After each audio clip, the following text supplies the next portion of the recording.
Well, good morning and welcome to today's International Space Station Update Hour. You're joining us here at the Johnson Space Center in Houston, Texas, inside of the International Space Station Flight Control Room, where the Orbit 2 team is currently on console, monitoring all of the respective systems on board this orbiting laboratory. That team today is being led by Flight Director Ron Spencer, there on the right. Joining him at the Capcom position, serving as the communication link between teams here on the ground and the astronauts up in space, is NASA astronaut Clay Anderson. And those astronauts right now are the crew of Expedition 32.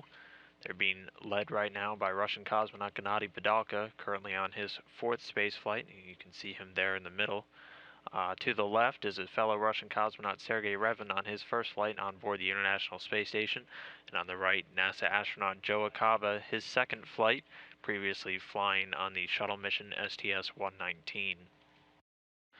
All three of the crew members earlier today participated in some onboard training, doing a Soyuz emergency egress drill, basically practicing getting into their Soyuz TMA-04M spacecraft in case of emergency, where the astronauts would need to quickly depart the International Space Station and return to Earth for things such as a rapid depress.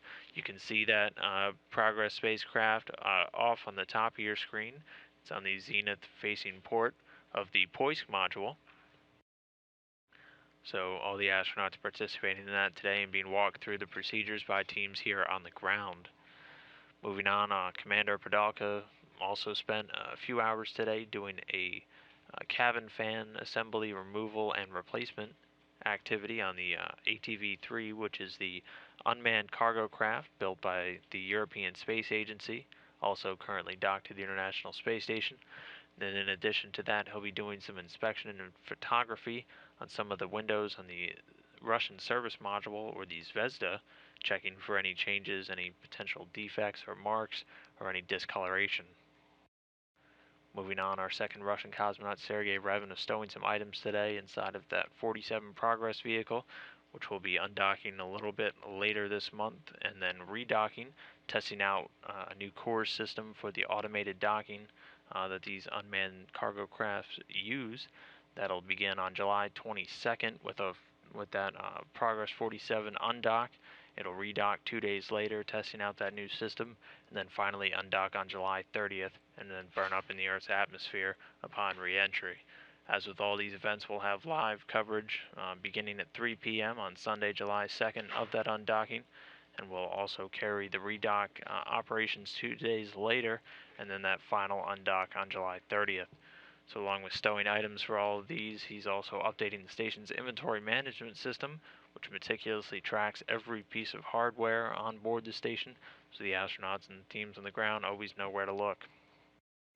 Then our third Expedition 32 crew member, Joe Acaba, the NASA astronaut, was doing some air sampling earlier today with the air quality monitor, checking the astronauts' breathing air.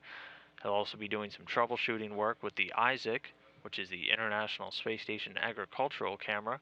A laptop that is used to control that recently failed, so he'll be going through some steps along with specialists here on the ground to figure out what just went wrong. And then one other activity that Acaba will be doing coming up pretty soon, he'll be doing a ham radio contact with women in STEM, or science, technology, engineering, and math, high school aerospace scholars here at the Johnson Space Center in Houston, Texas.